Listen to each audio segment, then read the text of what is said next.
Good morning. The topic for today is mastering your emotions.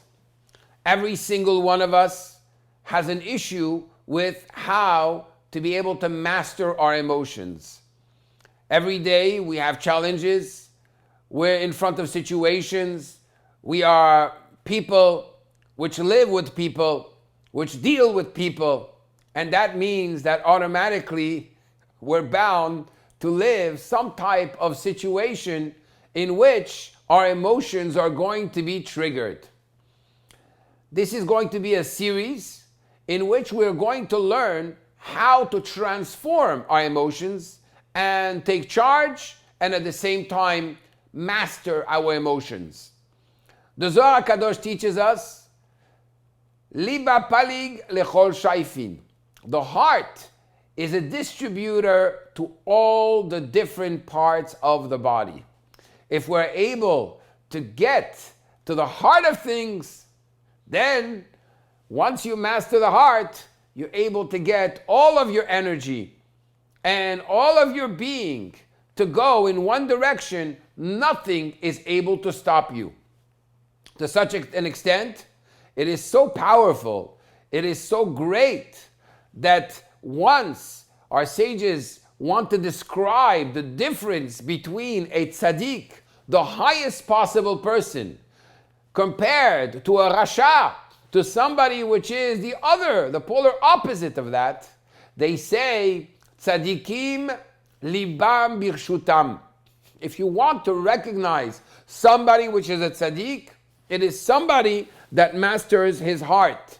While a reshaim, or the wicked, are those who are slaves of their heart. Let me express that there are two dimensions in the heart.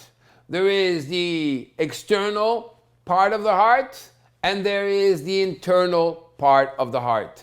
We're going to be dealing with both aspects of the heart, and we'll be explaining through this course how to awaken the natural resources, how to connect to the natural resources we have within our makeup as humans in order to be able to master our emotions. And let's start. The Baal HaTanya teaches us in chapter 26. He says that when you have two people which are wrestling in a wrestling ring, if one is heavy, strong, but heavy, and he is lazy, yenutzach bekal, he will be overtaken and he is going to be won over by the other person, which is maybe not as strong, but has alacrity and has joy. He says, so too, when it comes to the different challenges we have in life, we have two ways to take over challenges. One way is to be heavy, and one way is to be light. Where does this heaviness come from? He says heaviness comes from the fact that the heart, we say in Yiddish, is verstopft. It is blocked. The emotions and the person is heavy. He is depressed. And when a person is depressed, at that moment, it is impossible for him to be able to advance in life.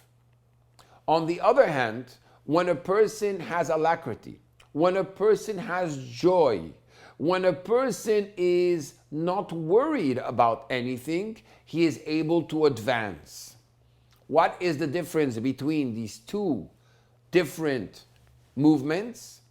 One is the focus on oneself. The other one is the focus on the mission that I have to accomplish. Let me share with you a story. The Tzemach Tzedek, the third Lubavitcher Rebbe, was once doing a contest with other boys on who would climb higher in the tree. Who would climb the highest? And the Tzemach Tzedek was able to go all the way up the tree. The others did not reach his level. They asked him, how come you did it and we were not able to do it? And he answered, you, as soon as you accomplished a little climbing, you started looking down at what you accomplished. As a result, you found yourself having fear, feeling yourself, and going down. I was not focused on myself. I was focused on where I need to go, where I need to reach. And like this, nothing was able to stop me. I think it's important. In our lives, the biggest blockage that we have, let's face it, is the fact that we are so focused on ourselves. If you look at the way we are made up, we're made up of a soul and we're made up of a body. The soul naturally is connected to its purpose. The soul is naturally connected to infinity. And therefore, we would be, and we should be, able to do whatever we want at any given moment. We should be able to muster up the power to accomplish our mission. But what happens is that the body is in our way. And therefore, what we need to do is to really work on the body, work on the mind. Once we start working on our bodies and take the body out of the equation, then at that moment, the body now becomes a force for good. Let me explain.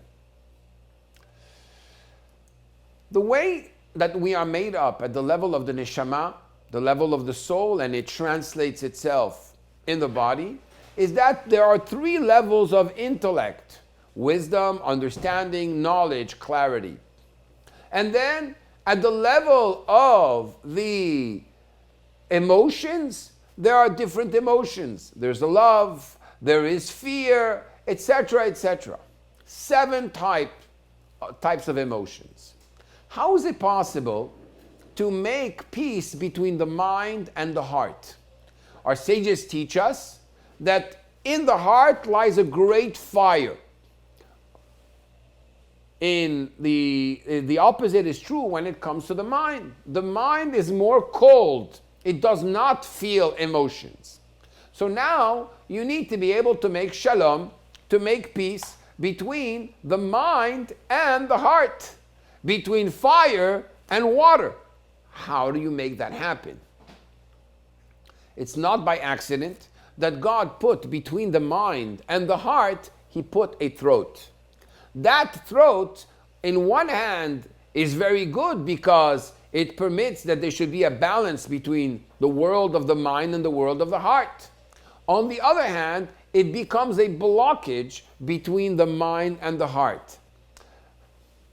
As a parable, in Chassidut and Kabbalah, it's explained that really the mind is infinity. It's the level of greatness of a person. The heart is already the level of greatness, but in a practical way. In order to connect that level of greatness to this level of greatness, there is a big problem. It's like coming out of Egypt. Why? The throat, at the time of Egypt, at the time of Pharaoh, there was the butler, there was the baker. There's the air pipe, the food pipe, right here. The throat in Hebrew, Kabbalistically, is called Meitzar Hagaron, which Meitzar Hagaron means the tight place of the throat, which is Mitzrayim, Egypt. And the neck is, the stiffness of the neck is Oref in Hebrew, which is the same letters as the word Pharaoh, Paro. When one is able to bring what's in his mind and actually let it reach his heart, at that moment, this is like coming out of Egypt. So let's start, in order for us to be able to master our emotions, we have to start with mastering our thoughts. We have to be able to clear our minds. But how does one clear a mind? When Shlomo HaMelech expresses the 14 different times there is in the world, a time for war, a time for peace, a time for this, a time for that. He says a time to love, a time to hate, etc. He says a time to speak, a time to be quiet. But he never said a time to think and a time to stop thinking. Why? Because the mind is always thinking. So the first exercise we need to do in order to control our emotions is to start controlling our minds. How do you control your mind? Well, there's a positive, active way to control your mind, and there is something you have to refrain from in order to be able to control your mind. Number one needs to start training oneself to think about one subject, to meditate, to be conscious, to be mindful, 1 minute at a time. And this is the first exercise in being able to master your emotions. Start training this muscle called the mind, the brain, and focus on one specific thing. I'm going to share with you a personal experience.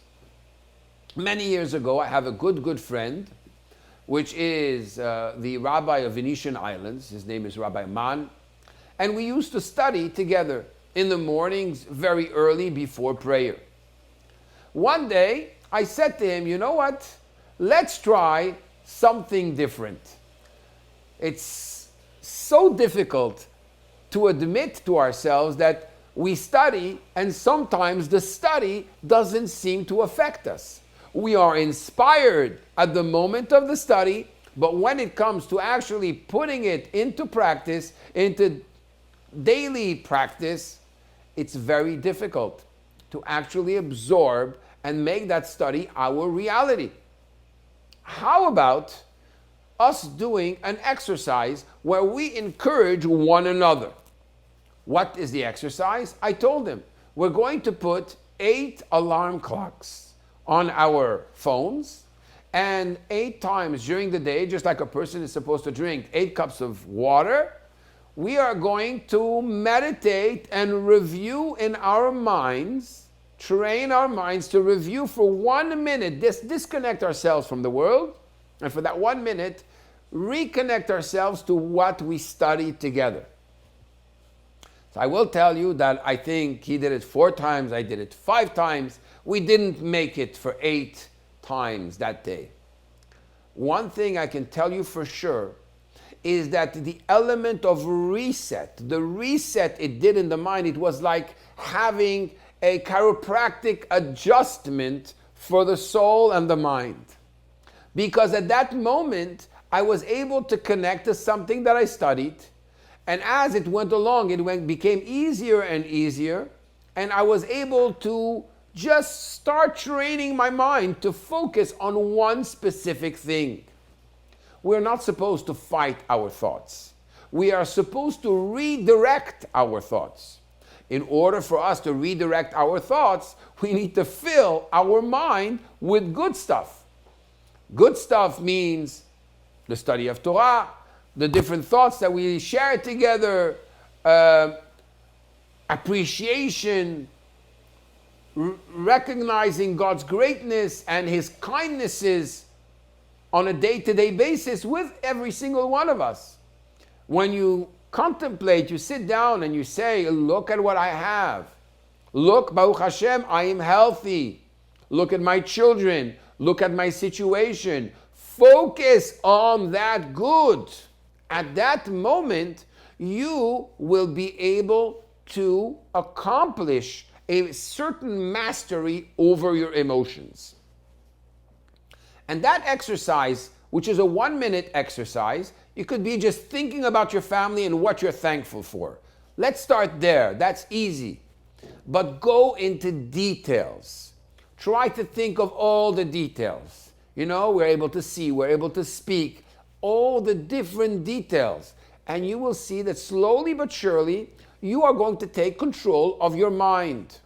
Once you take control of your mind, what happens is that you focus more on your mission. Which brings me to the story of Yosef. Yosef HaTzadik. Yosef, which was the most loved child of Jacob, our forefather. Yosef HaTzadik, at the age of 9, lost his mother. And at the age of 17, got sold by his brothers. The Torah recounts that he was sold as a slave, and he was sold and brought down to Egypt by people that were selling perfume. The Torah goes to the extent to tell us this detail, which seems to be completely insignificant. It's like saying to somebody, I'm going to jail, right? I'm going to Egypt, but instead of going to jail in a normal police car, I'm going into a Rolls Royce. Who cares? You're going to jail. And then Yosef HaTzadik finds himself in Egypt, successful. He is seduced by his boss's wife. He is about to succumb to sin, and he sees the face of his father appear to him at that moment. Who cares? Any young man at that age finds himself in front of such a challenge, such a test, would go to a psychologist, and the psychologist would tell him, my son, you're 17 years old, your emotions are boiling, you are at the height of your strength, you're good looking, you're the only one in Egypt, you lost your mother when you were 9, you're from a dysfunctional family, you were sold by your brothers, your father thinks you're dead. Why not succumb to the sin? Yosef did not succumb. The moment that he saw the face of his father, that's the moment that he let go. He ends up in jail. Once in jail, he finds that there are two anti-Semites. And they have a bad face. And he asks them, Lama penechem ra'im hayom? Why are you feeling bad today? What type of a question is that? A person rots in jail, of course he's not going to have a happy face and be smiling and happy. At that moment, they tell him about the dreams. So, he interprets their dreams. As a result, 2 years later, Pharaoh has a dream, and he is there. They remember of him, right? The butler remembers Yosef interpreted his dream, and therefore he says to Pharaoh, there's a Jew, a slave, that's in jail. He can interpret your dream.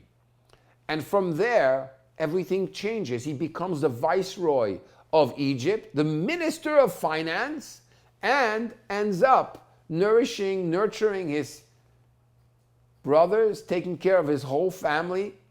His brothers bow to him. And then he's not caught up in his emotions of revenge. He says, you did not send me here. God sent me here. What was the power of Yosef? Now, I must say that Kabbalistically speaking, Yosef is really tied to emotions. In Kabbalah, there are 6 emotions. 6 emotions. As we said before, love, fear, harmony, victory, humility, and then there is what we call the foundation, the yesod, right? Yesod is bonding. Now, when you bond with all of your emotions. Yesod is the channel to all the emotions.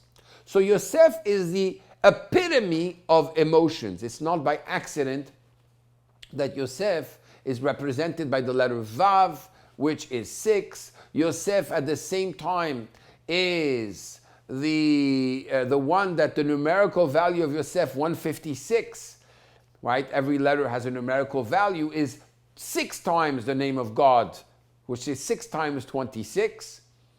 Yosef represents the emotional being, the one that's connected to the reality of this world. So how does Yosef, throughout his life, throughout this suffering, maintain himself and master his emotions? The answer is in that insignificant detail, which is the fact that he goes down with people which are selling perfume. Rashi says it could have been worse. He could have had people that were selling tar. But for this tzaddik, for this holy person, instead of having the bad, foul odor of tar, it was the odor of perfume. When we are in different situations in our lives, we have a choice. The choice is, what do I do in this moment? What am I going to focus on? What thoughts are going to be the thoughts that I'm going to allow my mind to contemplate on and to focus on? Am I going to focus on the negativity of the situation and cry on myself? Or am I going to have an appreciation of what's happening right now? Is there something good I could look for? Yosef, when he's coming down to Egypt, the reason the Torah tells us that there was a good odor, they were selling perfumes, is to tell us that in the 95%, Yosef could have focused on the negative. He decided to focus on that 5%, which was positive. And therefore, when Yosef finds himself in jail, he asks himself, what am I doing here? Let me explain. Before that, Yosef finds himself in front of Potiphera, a woman that wants to seduce him. He sees his father's face. Why did that have such an impact on him that he decided to not fall and not succumb to sin? 2 interpretations. The word which is used in the Torah is vayema'en. He refused to succumb to sin.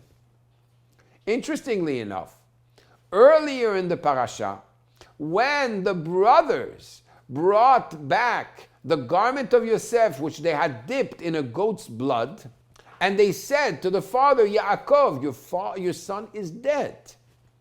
And they tried to console him. 1 year, 2 years, 3 years.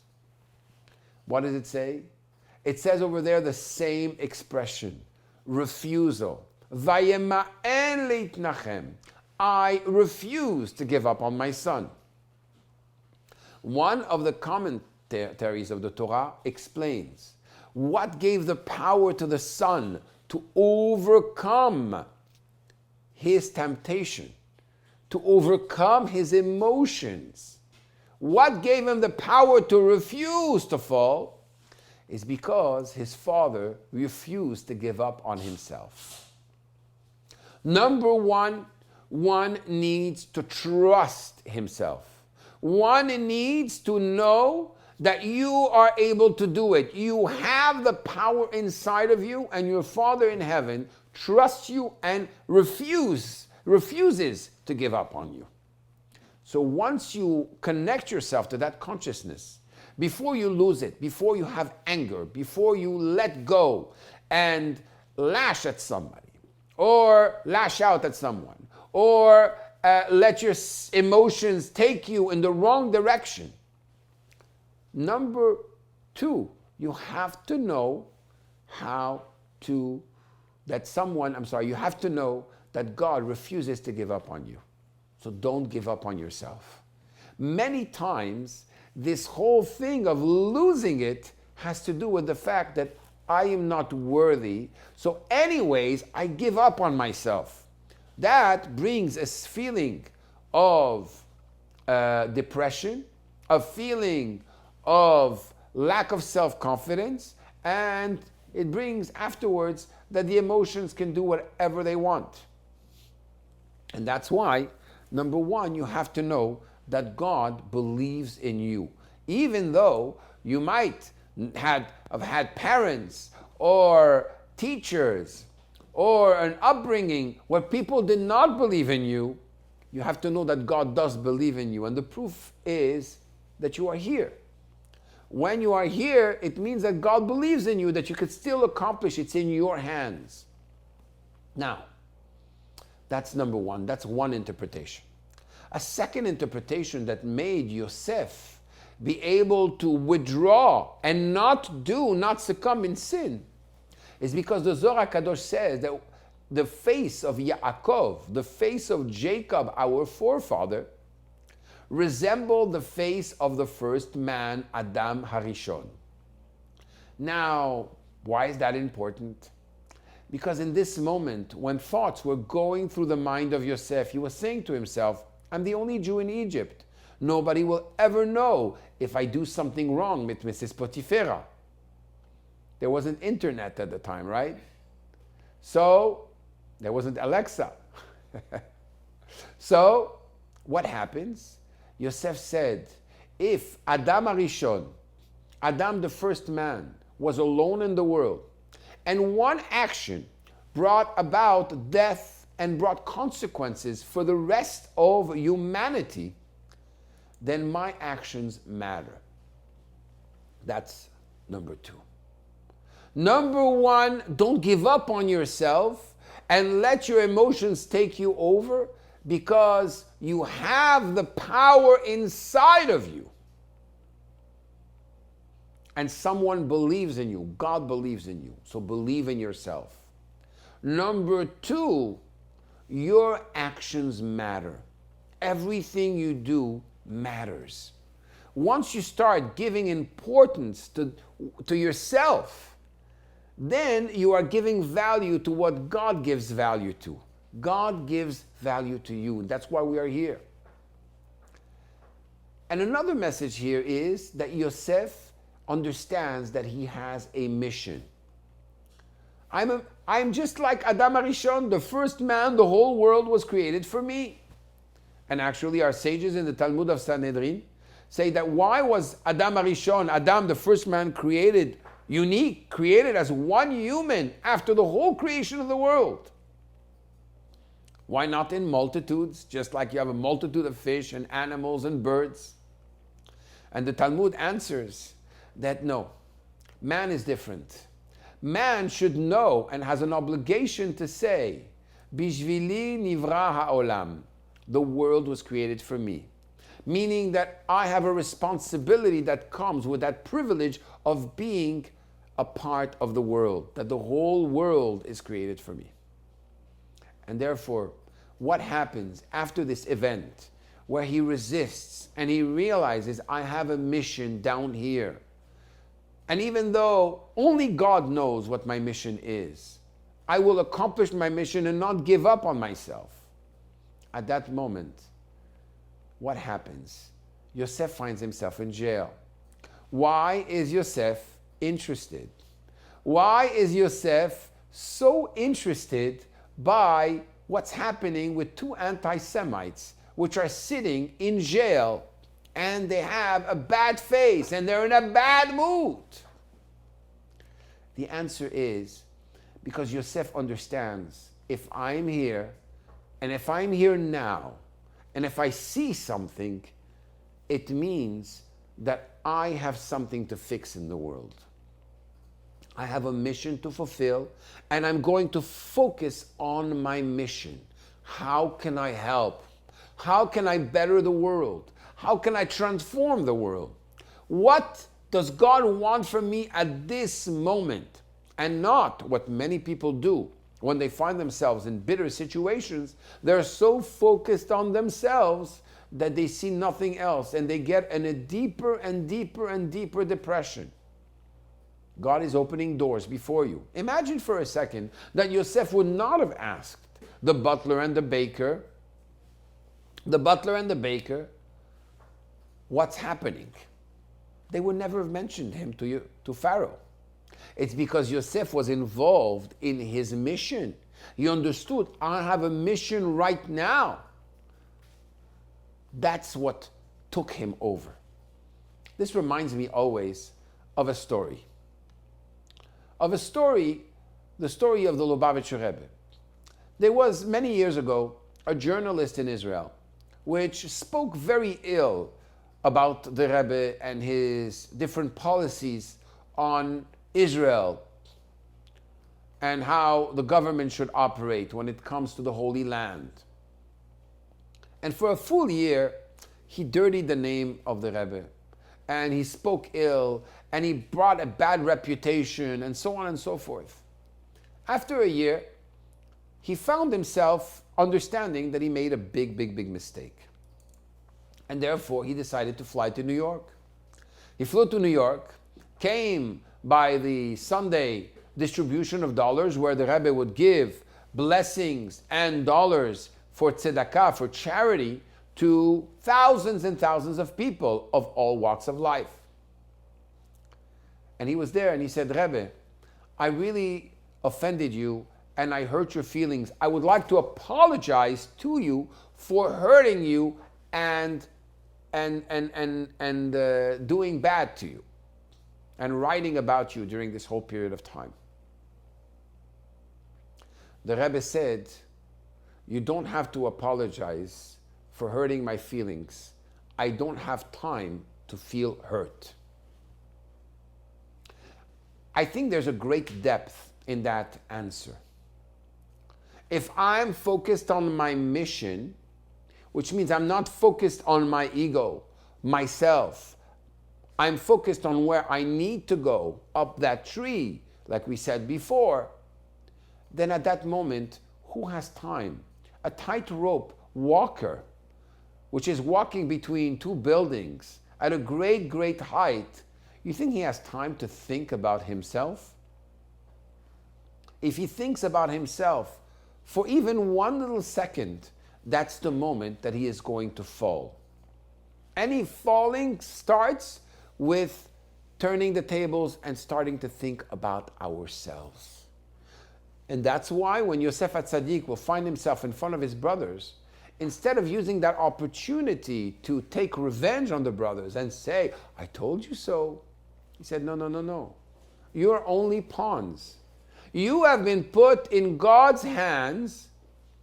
Through God's hands, we needed to accomplish a certain plan, a certain godly mission. So, what we are learning today is that in order to master our emotions, we need to focus on what is positive. Even if it's something very small, look at the situation, whatever the situation is, and try to focus, try to find that one little thing that is positive. It's going to be very difficult because the nature of man is not like that. The nature of man is to really look and absorb, be absorbed by the situation to such an extent that a person is not able to see the positive. Well, I want to tell you that this word, not able to, has to be erased from our dictionary. If we force ourselves, it's just like exercising. You exercise a muscle. At the beginning, I'm not able to. But you have to know that exactly when you exercise and you rip that muscle, it's where the rupture is that a stronger muscle is going to grow and give you the opportunity to go to the next level in your life. So to review, let me give you the practical tools again. This is just the first step of a series on how to master your emotions.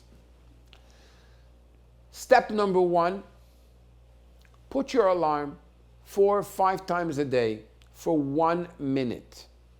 Put your timer for 1 minute and meditate, contemplate on something you studied, on something you're grateful for, and try to focus and train your mind. The reason for this is we do not try to do this when we're in the middle of the emotional crisis. We try to do this before, so that when I start mastering the art of thinking for a full 60 seconds in total focus, you will see how slowly but surely you'll be able to take over your emotions at the moment that they decide to be triggered and to go out of hand. You'll be able to go and bring what's in your mind, the coldness of the mind, to calm the heart. You'll be able to get out of your own Egypt. Step number 1, put that alarm. Do it today, do it for the next 10 days, 4 times a day for 1 minute. It's going to be complicated. Sometimes you won't have what to think about. Think and think again. Force yourself, calm your mind, just focus. Don't try to push any thoughts away. As the thoughts come to you, just imagine them just like a little leaf that's falling in the river going away. You're just trying to focus on one thing. That's step number 1. Step number 2, always look for something positive in this situation. I'm going to give you an example. Sometimes somebody will get upset at you and will express themselves in a negative way. Try to think of how to judge them favorably, what they're going through. Thank God for not being that person that is going through this moment. Thank God for being the person that is the bigger person in this moment. Focus on the fact that maybe that person, what they're doing right now is temporary. They're just going through a moment and afterwards it will pass. Find different things. Start becoming the researcher that is going to research and find the positive in this moment. This person, instead of giving me the silent treatment, is actually expressing themselves. How can I help them? This is a moment to be silent and not to let your emotions be inflamed. So we said step 2, focus on the positive, judge favorably. Step 3, tool number 3, thought number 3. Know that God trusts in you. God has not given up on you, so do not give up on yourself. Giving up on yourself is actually putting yourself in a dark place, in a heavy place, and you will not be able to fight and overcome the problem. And therefore, do not give up on yourself. Number 4, you are on a mission. This challenge, this trigger is part of your mission. You'll notice that all these things have to do with the mind being redirected, because the mind is the one that is going to fuel the emotions. And therefore, you want to take control of the mind. It all has to do with mind control. So, you are on a mission. This is part of your mission. And sometimes, things are not always pleasant when you need to fulfill a mission. Finally, try to see how you can rejoice in this situation. If you're able to rejoice in this situation, at that moment, I personally can tell you that you will be able to transform the situation.